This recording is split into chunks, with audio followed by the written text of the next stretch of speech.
Dan mari kita akhiri dengan satu kebenaran paling telanjang dari semua ini. Kudeta legal mereka gagal karena konstitusi kita masih waras. Karena DPR, meski sering dikritik, kali ini memilih berdiri pada posisi yang benar.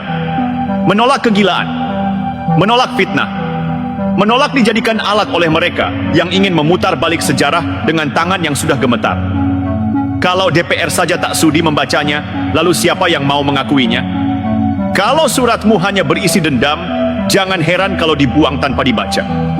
Dan kalau kamu masih menyebut dirimu penyelamat bangsa, maka lihatlah, bangsa ini sudah cukup lelah menyelamatkan dirimu dari rasa malu. Jadi mari kita buat satu seruan publik bersama, kita dukung stabilitas, kita kawal regenerasi, kita hormati hasil pemilu.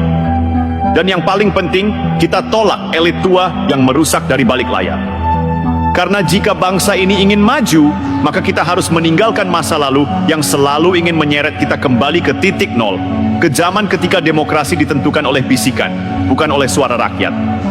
Dan pada akhirnya, bukan Gibran yang harus kita ragukan, tapi mereka yang sudah tak lagi punya masa depan, lalu mencoba membajak milik orang lain. Apa yang dimaksud dengan kehormatan dalam politik? Bukan teriakan lantang tanpa isi. Bukan klaim nasionalis sambil menjegal anak bangsa. Kehormatan politik lahir dari ketulusan, dari keberanian mengakui kekalahan, dan dari kelegawaan memberi ruang bagi generasi baru untuk tumbuh.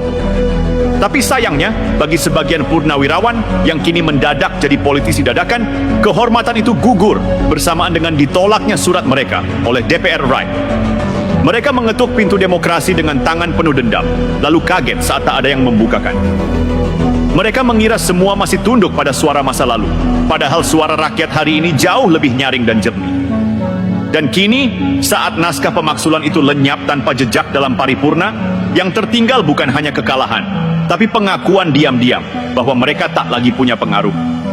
Karena begini logikanya, jika benar Gibran bersalah, kenapa tak ada pasal yang dijadikan dasar? Jika dia melanggar hukum, mengapa DPR yang berisi partai dari segala arah kompak menolak suratnya? Apakah semua anggota dewan itu buta? Tidak. Justru merekalah yang kali ini lebih waras dibanding para jenderal yang tergelincir jadi pejuang ilusi. Gibran tak hanya selamat dari pemaksulan, ia justru keluar dari drama ini dengan legitimasi yang lebih kuat.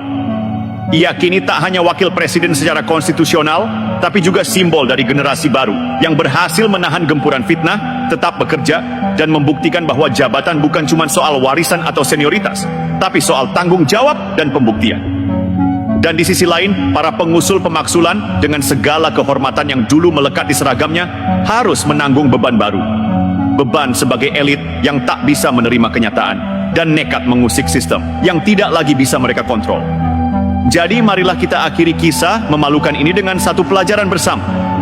Rakyat tak butuh pahlawan gadungan yang muncul setelah kalah. Rakyat butuh pemimpin yang lahir dari hasil pemilu, bekerja dalam diam dan tak terlibat dalam drama dendam. Pemaksulan gagal, surat tak dibacakan, reputasi melorot.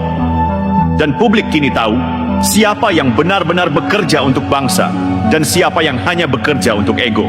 Tutup buku, tamat sudah. Dan bagi mereka yang masih ngotot ingin berperang, izinkan kami mengingatkan, musuh kalian bukan Gibran. Tapi waktu yang tak lagi mau menunggu kalian pulih dari luka kekuasaan yang sudah lama berlalu.